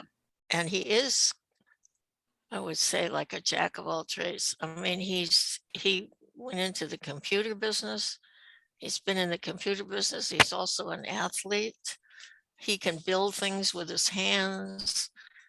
It's just, he can just about do anything. Yeah. Somebody who has the talent, the ability to do a lot of things, but generally wouldn't consider themselves to be probably an expert or master at any of them. Just good at stuff. Yeah. But it seems like he does master just about everything he does. Yeah, if you know of someone who's like a handyman who can, you know, fix the plumbing or an electrical issue or repair something, He could repair do a that. car. He could do that, and he can also cook. Yeah, do a variety of things. take a look at their chart and you may see somebody who has that classic well-displayed splash type pattern where there really isn't a strong, a clear distinction between the groupings of planets. Teddy no Roosevelt large had a splash pattern. Mm-hmm.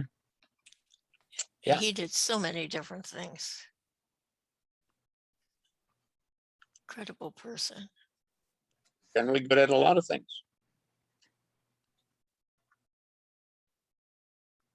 Okay, here's some other chart patterns. This one, there's one called the wheelbarrow. Here's where you have this cluster on one side, and then on the opposite side, you're going to have a couple of planets that are not conjunct. Those two planets basically form the handles of the wheelbarrow. So you have that bundle on the one side, which is the barrow or box of the wheelbarrow where you stuff. And the other two, which are the handles that you use to move it around. It's a bundle pattern contained within a trine, forms the body of the wheelbarrow, with two singletons form the handles. If perfect, the handles are equidistant from the bundle, but they can be as close as a sextile on one side or as far as a quincunx on the other. The even or uneven placement of the handle seems to make the difference in how the energies can be used. To evaluate this pattern, consider the relationship between each handle and the rim planet it is closest to. The handle planet, which is closer to the body of the wheelbarrow, reveals the emphasis of the individual's nature, while the other one, the one that's farther from the wheelbarrow, reveals what is repressed. Chart, Robin Williams.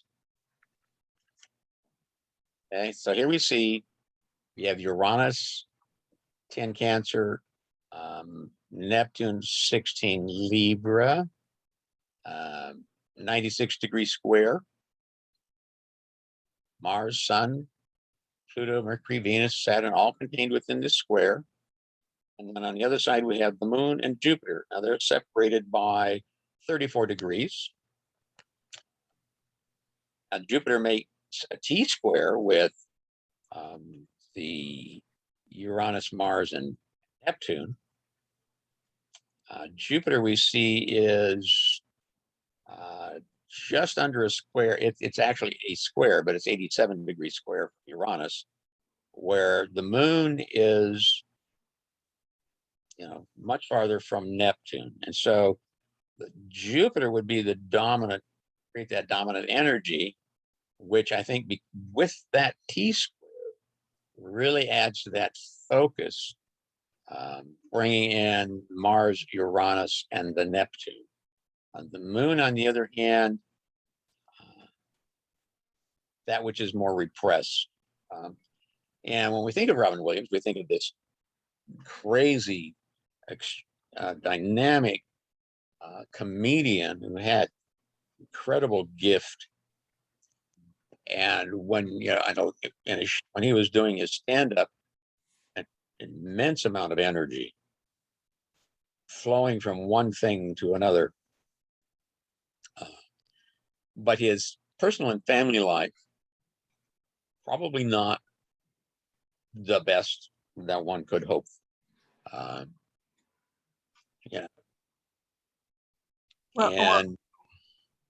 yes. Oh, I was just going to say, if the Moon is the one that's furthest away, yes, in Pisces, I mean, that would account for his depression. And then it's trining Mars in Cancer, that's, Cancer is also linked to the Moon, would unfortunately give him the impetus to, do himself in eventually. Yeah. Especially when he discovers that he has an incurable disability. Well, also, I think the Moon in Pisces is this deep emotion in the fourth house. And I think it wasn't until he was put on pharmaceutical medicine that there were suicidal issues. Mm-hmm. Jupiter is so active, is active with a yod, with a T-square, and a trine. So that Jupiter, then if we get it depressed because of the Neptune, it really is overpowering. Yeah. Jupiter takes on great importance there. It makes a square to Mars, which is his landlord. The Mars-Uranus combination, that's a tight conjunction, just over 1 degree. Trining back to the moon, there's that easy flow, which is not necessarily a positive easy flow. Plus to the 8th house, which is, Yeah. you know, hidden enemies and death and all that. Yeah. Mending of things. And yeah, he chose to,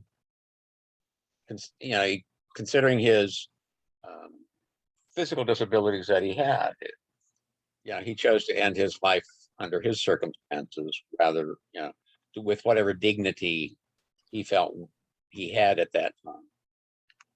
So he was put on medication for his disease, but he seemed really manic to me. I mean, I was real uncomfortable watching him often because he was just so manic, and he seemed to be possessed by something else at a certain point in his performances. Well, in some ways, now there you have that Jupiter Neptune opposition with the T squared to Mars Uranus. Best soul, perhaps. Yeah, he took, it's like he became someone else. Yeah, it was that public persona. 8 planets in the southern hemisphere. With Scorpio rising, Yeah, Scorpio. Yeah, you've got the wheelbarrow, and the barrow part of the wheelbarrow is in the southern hemisphere. It's out there giving back to the public, out there for the public to see, but it's controlled by the moon and Jupiter, the 2 handles in the northern hemisphere in the 2nd quadrant.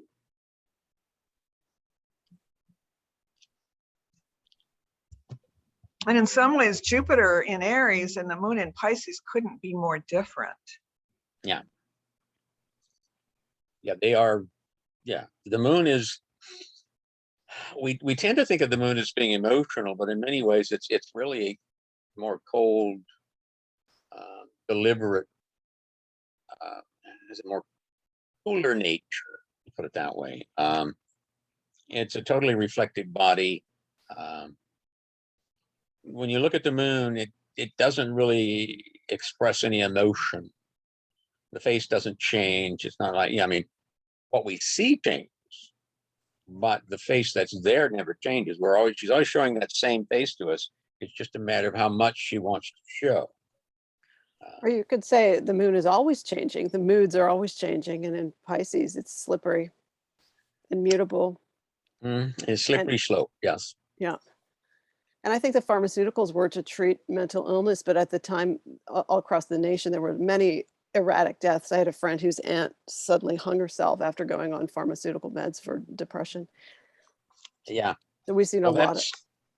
Isn't that one? I mean, as I watch these commercials on television for the various medications now, which I find somewhat abhorrent because it's staggering.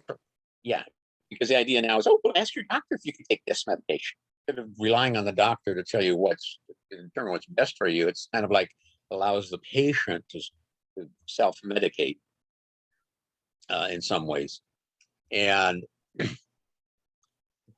I don't know of any medication for depression that doesn't come with a warning that says, generally it says not for those under, 18 or something, because it may increase the depression or sense of, the suicidal ideation at the individual. So here you go. This may help you, or it may be just what you need to push you over the edge and kill yourself. Right. And I agree. Was it Kathy that was saying, I sensed his mania. I remember even just seeing him on television as a child and thinking something is not right and something is completely imbalanced. And as someone that has a chart that's very sensitive, could feel his grappling. And also the comedy and comedians are inherently, they're known for dealing with their own insanity, using humor to grapple with their they're often dealing with their own personal traumas and Depression. their It's trauma. like the saying the clown that laughs on the outside and cries on the inside. Yeah, many of Right. them became that way. They became, they were often as children, they were the one, they would describe themselves as the one in the family. They would do Right. things to make their parents laugh, try to make people in the family happy because there was discord within the family. Yeah, So Jim instead of- Carrey has that quality also. And what Mhm. didn't his wife commit suicide? Somebody in his life committed suicide. It was an ex-girlfriend or something, I think. But yeah. He's not had particularly good luck with his relationships either. Oh, Daryl Hammond is the one that I was thinking of that had a film recently made about his trauma survivorship. His mother was in off the Richter scale of violence. And he had the longest running Saturday Night Live comedian history, but he grappled with horrendous self-abuse, self-injury due to trauma. Yeah. And humor is their way of dealing with it. Yeah. Yeah. There's a recent film that came out about his How are we doing here? We're running long. Okay, let's push through here. So now we have the fan or sling. It's similar to a basket, except the bundle is more closely, it's more condensed. Unlike the wheelbarrow, it's only a single planet, or maybe a tight conjunction out there. In the bucket, the singleton works as an outlet or channel for the 9 planets in the bucket, where in the fan or sling, it's typically called a sling, but it's really what they mean is like a slingshot pattern. The handle acts as input to the bundle, as if it were in the driver's seat directing the bundle into action. So in this case of the fan or the slingshot, the energy goes from the singleton, the red planet, the red dot, into the other grouping. Now, astrologer Robert Dansky felt that the handle of the bundle is the cause, where the handle of the bowl is the effect, is how he would describe it. The rotation of the handle is nearly the opposite of the two patterns, and the momentum generated in the fan is even greater in that you have this concentrated energy going into. If you think of the two items, like a basket or a bucket, you're carrying it by the handle, but it doesn't really control the bucket. With a fan, you got the handle, and what do? You use the handle to wave the fan to cool yourself. Or in the case of a slingshot, then that red dot, that is the sling that you pull back and release, with the energy driving into the other planets, the white. Kind of the tail that wags the dog.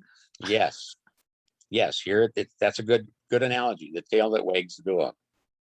What do we have? Oh, there he is, our beloved Spencer.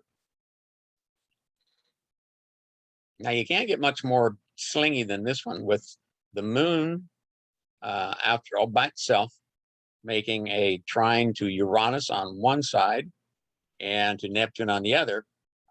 Libra sun just slightly out of whack, but basically within a trine to Uranus. Okay, Spencer, you're up. Well, I would like to say this, that I do definitely think that tail wags the dog in this. I feel that, in my particular, we call that a kite, because it's the point of the sling is in opposition to Pluto, which that Pluto opposition to the sun has been one of my signature problems, in that I've gone through periods of depression. I've gone through periods of transcendence, and it seems that the moon, while in a trine, goes through a lot of phases because of that. And then the trine to Uranus is something that is very wonderful, but that Uranus also squares the Venus. So I can also say that, you know, the problems with Venus squares was very much a problem to me in my younger years until I finally got old enough to realize the importance of stable relationships. The other aspect to this that I find is that I am at times able to experience quite happy joy, despite the opposition to the Pluto. And the situation in that has been problematic. But the other thing that is interesting there is that the Pluto makes a sextile to the Uranus, but it also makes a sextile, I think it's a sextile to the Neptune. And so that kind of also helps with some stability. I think if I didn't have those two sextiles, I would have a lot more instability. But on the other hand, I really believe it's the aspects to the, you know, the sling, the trigger planet that's really significant here, because it does give you this release of a grand trine. So all this energy that comes out all the energy goes in with the moon hits that Pluto, but the Pluto then is involved in that sextile, which has such power. I think that one of the signature things that I think is that I have to say this, I learned things very quickly. And then as I have the square to Uranus or just Uranus, I tend to get full of something and go on. One of the nice things about astrology, it has been a steady study for me for some years. And the other aspect of this is that we also, I was in a business that was very much like being a clown. For years, I was a party palm reader and was pretty classy when I had a great outfit. And I would go to very different kinds of parties, from polite social parties to parties that were really very sophisticated. And I always thought that my ability to talk quickly and to deal with this situation was something that I really revolve around my Uranus square. Yeah, and one other thing that does not show here, because we're using the 10 planets, is Chiron is at 8 degrees from my Venus. So you can see that that also has been playing a very big part. But I have to say this about the trine: no matter what problems I get into, I get out of them. I don't get stuck in them. I keep evolving, and I think that's very good. Mm-hmm. Yeah, to me, in looking at your chart, I think one of the things that helps you is the fact that basically you've got 9 planets concentrated in that trine between Uranus and the sun. Right. So that you've got a grand trine, and there's there's that curse of the grand trine, but I don't think you really experience it so much because you have the moon out there as that singleton point of the fan and or slingshot, as generating and directing all the energy into the other 9. I think if in a typical grand trine chart, you'll find these other planets are spread out more into those large empty spaces, so you don't have this clear chart pattern, and that can tend to make that grand trine more susceptible to what is called the curse of the grand trine, where they expect things to happen and so they don't put the effort into it. In your case, you got the moon directing that effort into everybody. Right, and into Pluto. The moon being in a singleton and in Aquarius, being ruled by the Uranus, has made me a rebel. And practically all my life, I was always someone that rebelled against something. If I wasn't rebelling against something, I wasn't really happy. So, and you can imagine what I was like in the 60s. It was just really, pedal to the metal with the rebellion. But it also, as I got older and did other things, I'm someone that always questions an authority until I kind of make sure that I think he's or she is an authority. So there's that that aspect to it. But I think that the other thing that you're pointing out about all the planets in the east gives me a lot of energy to get involved, and almost compulsive at times in how quick I want to learn something or get involved with something. Okay. Anybody got any comments or questions for Spencer before we push through here? I think we're close to done with these, but we need to wrap it up. Yeah, let's wrap it up. Okay, so next up, last one up is the wedge. Similar to the bucket and the fan, it just doesn't have, but even more concentrated. Generally, the 9 planets should be within a square or less, with a singleton opposition point, which creates a sharp wedge, which then has that ability to split things. So unlike the fan, where the energy comes from that singleton into the others, the wedge, because of the tight bundle, will tend to direct their energy out that singleton. If you think about what do you use a wedge for? I mean, you can cut a wedge as a slice of pie or cake or cheese, but in the functional world, a wedge is used to split things. And so the tighter that grouping in the bundle part, the more focused the energy will be at the singleton point. So it becomes more like a dull wedge, and it takes more effort to split something. When it's tighter, when the bundle is tighter, it will require less effort to achieve the same split. So, yeah, it's kind of like the difference between a chisel and a knife blade, I guess. Now, these people would tend to be more able to focus more intently at the point of things, but they may have a challenge in terms of trying or choosing what or how to split something. And again, anytime you see that singleton sitting out there, whether it's the singleton or a tight conjunction, or even the 2 handles on the wheelbarrow, you want to pay close attention to transits to those points, because they're the more isolated points. Eric Menendez, here's a good wedge. He has a less than a square. It's a 70, let's see, it's an 80, about an 82, 83 degree from Pluto to Mercury, and a Saturn point. Excuse me.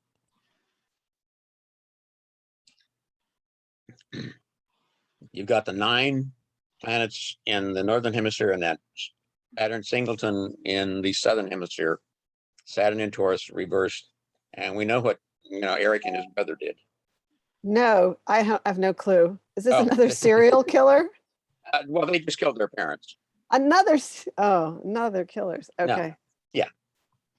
Those are those brothers that killed their parents in Beverly Hills. Yes. And made a movie about it. Yes, there's been a TV movie, and been quite a lot about them. And then is Eric? I think Eric is the one that's gotten married. He's doing life, but but here again we see that concentration of energy between Pluto and Mercury, all directed then through basically through Jupiter into Saturn, because there's a fairly close opposition. In this case, Saturn's in the 9th house in Taurus again, but retrograde. Poor thing. I mean, he's got that Neptune right there at 0 degrees. Yeah. Wow. Right down at the dead bottom of his chart. Yeah. Between the moon and the sun, between the parents. Yeah. So he's got a lot of emphasis on the 2nd, 3rd, and 4th houses, which, 3rd house being his sibling, is a brother with, it was the 2 of them that decided to kill their parents so they could have their money. which of course did them no good in the end. I forgot to figure out the other part, how not to get convicted. Another wedge, here's Adam Goldberg, actor. He's also a musician, composer, but he's better known as an actor. Not a major leading role, but again, we have another wedge here. Saturn's a bit off point, but again, we have the singleton Saturn in Taurus retrograde as the point of the wedge, contained between the moon at 12 Virgo and Neptune at 29 Scorpio. So we're looking at 30, 60, 78 degrees. So this is an even tighter wedge.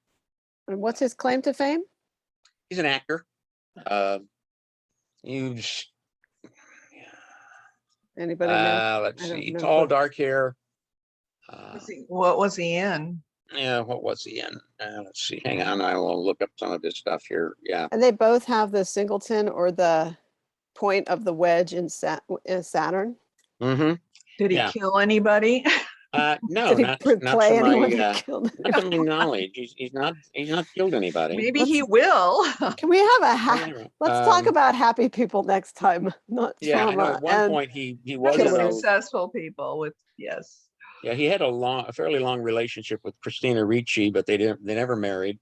Then he married Is he somebody. the one ended that up- beat her up though? Wasn't she beaten and mentally abused by her ex? Sure. But that was, I don't know if that was Adam or it was somebody else.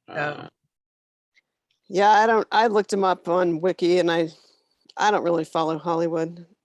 Dazed and Yeah. Confused, Saving Private Ryan, A Beautiful Mind, and Zodiac, ironically. Yeah. A Mhm. character actor and filmmaker, musician, photographer. Yeah.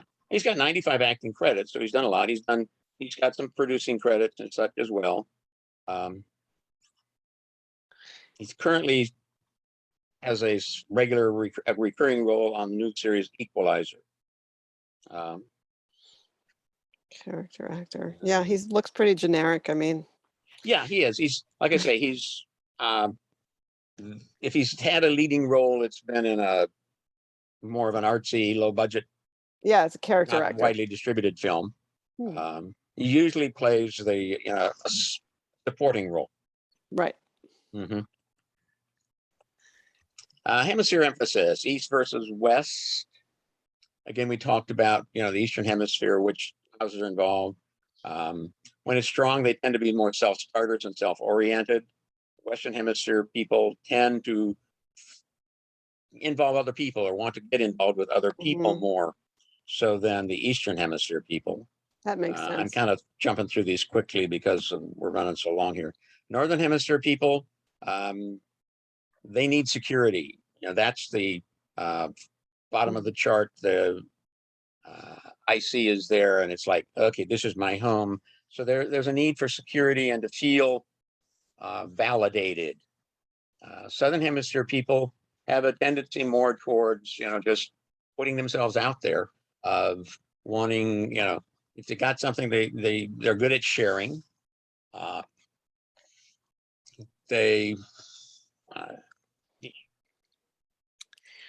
They're not always comfortable when when they're in the spotlight, even though that they may get accolades, but it's not really what it's about for them. The recognition doesn't come from, Bob handing them a statuette. It comes from the people saying, thank you for a job well done, kind of thing. Quadrants, the first quadrant, that's the development of the self-identity. The second quadrant, which is the fourth house to the seventh, it's our development as we grow older and developing sense of security and self-identity, and then beginning to look at involvement with others. The third quadrant is where we get more involved with others, need to relate with others. And then we have the fourth quadrant. This is a personal effort, contributions to humanity, blah, blah. Now, these interpretations come actually from Solar Fire. Actually, this whole thing is going to be available for anybody that wants it. It will be posted to the Facebook our Facebook group. Here's some references. We actually did a fairly involved presentation on chart patterns back in 2010. There are several good websites that give you information on chart patterns and shapes. And like I say, Solar Fire, most and some other astrology programs would probably have information as well on if they can generate some kind of a narrative report. They will probably have some files or information on the quadrant and hemisphere emphasis. Okay, for wrapping up, here we go. So next month, November 14th, aspect patterns. December 12th is going to be a look ahead at 2022. January 9th could be a secret.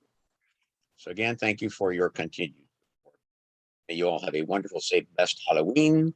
There's Spencer, there's Jim. Spencer's other email is grendel1@att.net, right, Spencer? Yes. Yeah, I should put that one in. Any other questions before we sign off here after 2.5 hours or so? Okay. I don't have a question, Jim, but I would Yeah. like to recommend this book that I told you about. Oh. When Chimpanzees Dream Astrology. It's all about quadrants, and I found it totally fascinating. Oh, when And the chimpanzees author's dream name is astrology. Alexander Graf von Schlieffen. Wow. Okie dokie. Interesting. Thank you. I've actually done a webinar with him. He's very good, just to mention. Okay, thanks. And chimps dream astrology. I have to look at that. Okay, thank you. All right. Anybody, anything else?